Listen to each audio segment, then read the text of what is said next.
नमस्कार, मैं हूं विवेकानंद और आप देख रहे हैं न्यूज फॉर नेशन। आज फिर 3 बड़ी खबरों के साथ हम हाजिर हैं। 3 बड़ी खबरों का सिलसिला हम शुरू करेंगे। सबसे पहली जो खबर है, मदरसा को लेकर एक बार फिर से बीजेपी और जेडीयू के नेताओं में ठन गई है। दूसरी जो बड़ी खबर है कि बागियों के लिए बीजेपी ने अपने दरवाजे खोल दिए हैं। और तीसरी जो खबर है, गणतंत्र दिवस पर पटना के गांधी मैदान से राज्यपाल फागू चौहान ने ऐलान किया कि हम भ्रष्टाचार पर कोई समझौता नहीं कर सकते हैं और बिहार में कानून का राज स्थापित है। तो इन्हीं 3 खबरों के बारे में हम आपको विस्तार से बताएंगे। हम आपको बताएंगे कि आखिर मदरसा को लेकर एक बार फिर से बीजेपी और जेडीयू के नेता क्यों भिड़े हैं। शुरुआत मदरसा से ही करते हैं। दरअसल मदरसा में पढ़ाई को लेकर, मदरसा में जो सिस्टम है, जो पढ़ाई का जो सिस्टम है, उस सिस्टम पर एक बार फिर से बीजेपी के नेताओं ने बड़ा हमला बोला है। नीतीश कैबिनेट के 2 मंत्रियों ने कहा है कि मदरसा में सामान्य स्कूल की भांति मदरसों में पढ़ाई होनी चाहिए। मदरसा की गतिविधि हमेशा संदिग्ध रहती है, न सिर्फ बिहार में बल्कि अन्य मदरसों में भी उनकी जो स्थिति है, जो वहाँ के लोगों का, यानी कि मदरसा से जुड़े लोगों के बारे में तरह तरह के सवाल खड़े होते हैं। लिहाजा मदरसा पर सरकार की बेहतर निगरानी होनी चाहिए। नीतीश कैबिनेट में पर्यावरण मंत्री नीरज कुमार बबलू और श्रम संसाधन मंत्री जीवेश मिश्रा, जो दोनों बीजेपी कैबिनेट से, बीजेपी कोटे से नीतीश कैबिनेट में मंत्री हैं, उन लोगों ने एक बार फिर से मदरसा को लेकर के नीतीश सरकार को घेरा है। नीतीश सरकार के सिस्टम पर सवाल खड़े किए हैं। नीरज बबलू ने कहा कि अमूमन जहां भी इस तरह की घटना घटती है उसमें मदरसों को लेकर के वहां पर सवाल खड़े होते हैं। चाहे बांका में जो मदरसा में जो बम विस्फोट हुआ उसकी बात कर लें, या फिर अन्य जगहों पर, किशनगंज से लेकर जो सीमांचल का इलाका है वहां के मदरसों के बारे में तरह तरह के सवाल खड़े होते हैं। तो उन्होंने कहा कि मदरसा पर सरकार की निगरानी अति आवश्यक है। अगर सरकार का पैसा वहां जा रहा है तो वहां की पढ़ाई कैसी हो रही है, उससे अगर समाज में सद्भाव को ठेस पहुंच रहा है तो ऐसी स्थिति में सरकार को चाहिए कि वहां निगरानी करे, निगरानी तंत्र विकसित करे। तो सीधा आरोप जीवेश मिश्रा ने भी यही कहा है कि वहां से देश विरोधी भावना पनपती है। ऐसी स्थिति में हमें सचेत रहने की जरूरत है और खास करके वहां के बच्चों में देश विरोधी भावना भड़काया जाता है। उन्हें उसी तरह की ट्रेनिंग दी जाती है ताकि एक खास समुदाय के प्रति उनके मन में जहर घोला जाए। तो एक बार फिर से बीजेपी के इन नेताओं ने, नीतीश कैबिनेट के इन 2 मंत्रियों ने एक बार फिर से बड़ा हमला बोला है। हालांकि इसका जवाब जेडीयू की तरफ से आया है और जेडीयू के विधान पार्षद खालिद अनवर ने कहा है कि इन 2 मंत्रियों ने जो बातें कही है वो बिल्कुल ही बेबुनियाद और निराधार है। इन लोगों के मन में मदरसा के प्रति घृणा है और नफरत है। इसी वजह से बीजेपी के नेता इस तरह की बात कर रहे हैं, मदरसा पर सवाल खड़े कर रहे हैं, मदरसा की भूमिका को संदिग्ध बता रहे हैं, जबकि वहां पर बच्चों का भविष्य गढ़ा जाता है, वहां बच्चों की पढ़ाई की जाती है। लेकिन बीजेपी के कुछ नेता मदरसा पर सवाल खड़े कर रहे हैं जो कहीं से भी जायज नहीं है। यानी मदरसा को लेकर के एक बार फिर से बीजेपी और जेडीयू के नेता आमने सामने हैं। हम आपको बताएं कि मदरसा को लेकर कोई पहली बार इस तरह से बीजेपी के नेताओं ने सवाल नहीं खड़े किए, बल्कि अमूमन हर मौकों पर ऐसा कोई मौका नहीं आता है जब बीजेपी के नेता मदरसा पर सवाल खड़े नहीं करते हैं। सवाल इसलिए भी खड़े करते हैं क्योंकि मदरसा में बिहार सरकार का फंड जाता है, बिहार सरकार उस पर पैसे खर्च करती है। तो वैसी स्थिति में बीजेपी नेताओं का साफ कहना है कि जब सरकार का पैसा उन मदरसों पर खर्च होता है तो हमें निगरानी जरूर रखनी चाहिए और वहां की जो पढ़ाई है वो सामान्य स्कूल में जो पढ़ाई होती है, जिस सब्जेक्ट की पढ़ाई होती है, उसी तरह की पढ़ाई उन मदरसों में भी होनी चाहिए ताकि वहां जो बच्चे पढ़ रहे हैं वे उन्हें सभी तरह की जानकारी उन्हें हासिल हो।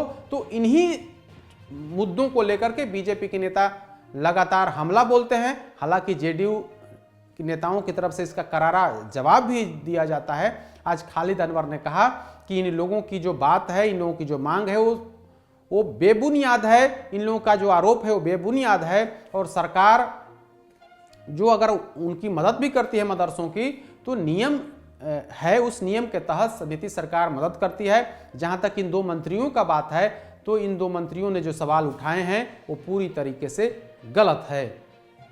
दूसरी खबर के बारे में हम आपको बताएंगे कि बीजेपी ने अपने बागियों के लिए दरवाजे खोल दिए हैं। आप देखिए, हाल के दिनों में जिस तरह से 2020 विधानसभा चुनाव से ठीक पहले पार्टी से बगावत कर लोजपा के टिकट पर चुनाव लड़े नेताओं को बीजेपी अपने दल में शामिल कराना शुरू कर दिया है। कुछ दिन पहले लोजपा के दिनारा से चुनाव लड़े राजेंद्र सिंह, जो पार्टी के बीजेपी के वरिष्ठ नेता थे, सबसे पहले उनकी एंट्री हुई। बीजेपी के प्रदेश अध्यक्ष डॉक्टर संजय जायसवाल ने राजेंद्र सिंह को बेतिया में बुला करके उन्हें दल में शामिल कराया था। और आज पालीगंज की पूर्व विधायक और 2020 विधानसभा चुनाव में लोजपा के टिकट से चुनावी मैदान में उतरे डॉक्टर उषा विद्यार्थी को भाजपा ने दल में शामिल करा लिया है। बीजेपी प्रदेश कार्यालय में भाजपा नेताओं ने उन्हें दल में शामिल कराया। प्रदेश अध्यक्ष डॉक्टर संजय जायसवाल भी बीजेपी दफ्तर में मौजूद थे और उनका स्वागत किया गया। बीजेपी नेताओं ने कहा कि इन जो घर से बाहर चले गए थे, वे एक बार फिर से अपने घर में आए हैं। हम इनका स्वागत करते हैं और इनके आने से कहीं ना कहीं दल को और मजबूती मिलेगी। तो बीजेपी ने उन नेताओं को अपने यहां एंट्री देना शुरू कर दिया है जो जेडीयू के कैंडिडेट को हराने में मददगार रहे। 2020 विधानसभा चुनाव में बीजेपी के करीब 10 से अधिक जो नेता थे, वे लोजपा के टिकट पर चुनावी मैदान में उतरे और इसका नतीजा हुआ कि जेडीयू कैंडिडेट की वहां से हार हो गई। राजेंद्र सिंह दिनारा से चुनाव लड़े, वहां से जेडीयू के वरिष्ठ नेता और नीतीश कैबिनेट में मंत्री जय कुमार सिंह थे। जय कुमार सिंह वहां से चुनाव लड़ रहे थे और जय कुमार सिंह की वहां से करारी हार हुई थी। राजेंद्र सिंह यानी कि लोजपा के जो कैंडिडेट थे, जो बीजेपी से लोजपा में गए थे, वे दूसरे स्थान पर रहे और जेडीयू कैंडिडेट जय कुमार सिंह तीसरे नंबर पर आ गए थे। अब जरा पालीगंज के देख लीजिए। आज पालीगंज की पूर्व विधायक डॉक्टर उषा विद्यार्थी बीजेपी में शामिल हुई हैं। पालीगंज में भी जेडीयू के कैंडिडेट की करारी हार हुई थी और जेडीयू 2020 चुनाव से ठीक पहले, कुछ समय पहले राजद विधायक रहे बच्चा यादव पाला बदल करके जेडीयू में शामिल हुए थे और जेडीयू ने उन्हें वहां से उम्मीदवार बनाया था, जबकि वो सीट बीजेपी की परंपरागत सीट थी। तो बीजेपी की उषा विद्यार्थी पाला बदलकर लोजपा में चली गई और लोजपा ने उन्हें वहां से उम्मीदवार बनाया पालीगंज से, और वहां से जेडीयू कैंडिडेट की करारी हार हुई। वहां से भाकपा माले के प्रत्याशी चुनाव जीत गए। तो 2 बड़े नेता जो 2020 विधानसभा चुनाव में जो लोजपा के कैंडिडेट थे, जो बीजेपी से लोजपा में आए थे, वे एक बार फिर से उनकी घर वापसी हुई है और बीजेपी ने स्वागत किया है। तो खुले तौर पर अब बीजेपी उन नेताओं को अपने यहाँ आमंत्रित कर रहा है। बीजेपी नेतृत्व जो है वो आमंत्रित कर रहा है कि आप आइए, हमारे दल में शामिल होइए। अभी तो 2 नेता बीजेपी ज्वाइन किए हैं, कई अन्य कतार में हैं। रामेश्वर चौरसिया भी आ सकते, दल में नहीं है, लेकिन 2020 विधानसभा चुनाव में उन्होंने भी बीजेपी को छोड़ दिया था और लोजपा के टिकट से उन्होंने चुनाव लड़ा था। उनकी भी हार हुई थी। हालांकि कुछ समय बाद उन्होंने लोजपा से इस्तीफा भी कर दिया। अभी वे किसी पार्टी में नहीं है, लेकिन उनकी नज़दीकी बीजेपी से है, वो स्वाभाविक है। अब देखना होगा उनका नंबर कब आता है। लेकिन बीजेपी ने उन तमाम बागियों के लिए अपने दरवाजे खोल दिए हैं जो कहीं ना कहीं जेडीयू कैंडिडेट को हराने का काम किए थे। तीसरी जो खबर है, आज 73वां गणतंत्र दिवस है और 73वें गणतंत्र दिवस पे पटना के गांधी मैदान में राजकीय समारोह हुआ। वहां पर महामहिम राज्यपाल फागू चौहान ने झंडोत्तोलन किया और फिर बिहार वासियों को संबोधित किया। इस मौके पर बिहार के मुख्यमंत्री नीतीश कुमार समेत उनके मंत्रिमंडल के अन्य सहयोगी मौजूद थे। बड़ी संख्या में अधिकारी व अन्य गणमान्य लोग वहां पर मौजूद थे। तो अपने संबोधन में राज्यपाल फागू चौहान ने साफ तौर पर कहा कि बिहार में कानून का राज है यहाँ इस कानून के राज में हमने स्थापित किया है और यहाँ पर भ्रष्टाचारी जो अवैध संपत्ति अर्जित कर रहे हैं उनके खिलाफ हम लगातार कार्रवाई कर रहे हैं। बिहार की सरकार लगातार कार्रवाई कर रही है। वैसे लोक सेवकों की संपत्ति, जो आय से अधिक संपत्ति अर्जित किए हैं, उनके खिलाफ छापेमारी हो रही है। माफियाओं के खिलाफ भी लगातार छापेमारी हो रही है और वैसे लोगों जो अवैध संपत्ति अर्जित कर रहे हैं उन्हें सरकार छोड़ने वाली नहीं है। यानी कि गांधी मैदान से भ्रष्टाचार के खिलाफ जंग का ऐलान एक बार फिर से राज्यपाल ने किया है। साथ ही यह भी कहा है कि बिहार हर क्षेत्र में विकास कर रहा है। उन्होंने 7 निश्चय योजना से लेकर के शिक्षा, स्वास्थ्य, तमाम मुद्दों पर उन्होंने चर्चा की और बिहार वासियों को बताया कि देखिए बिहार हर क्षेत्र में विकास के पथ पर अग्रसर है, लगातार विकास कर रहा है। शराबबंदी की भी चर्चा की, नशाबंदी की भी चर्चा की और कहा कि शराबबंदी अभियान को शराबबंदी कानून को एक अभियान की तरह चलाया जा रहा है, उसका प्रचार प्रसार किया जा रहा है कि किस तरह से बिहार शराब मुक्त हो, बिहार के युवा नशा मुक्त हो। तो इसको लेकर सरकार लगातार अभियान चला रही है।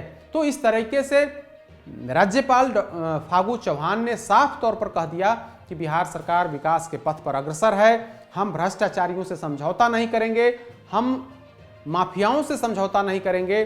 चहुओर विकास बिहार कर रहा है, घर घर बिजली पहुंच गई है, सड़कों का जाल बिछ गया है, पुल बन रहे हैं। तो तमाम जो विकास के कार्य हैं उनको एक एक करके राज्यपाल ने गिनाया है। आज गांधी मैदान में बिहारवासियों को के संबोधन के दौरान राज्यपाल ने बिहार सरकार की उपलब्धियों का बखान किया। तो ये 3 बड़ी खबरें आज बिहार की थीं। इन तीनों के बारे में हमने विस्तार से बताया है। कल फिर 3 बड़ी खबरों के साथ हम हाजिर होंगे। तब तक हमें दीजिए इजाजत। नमस्कार।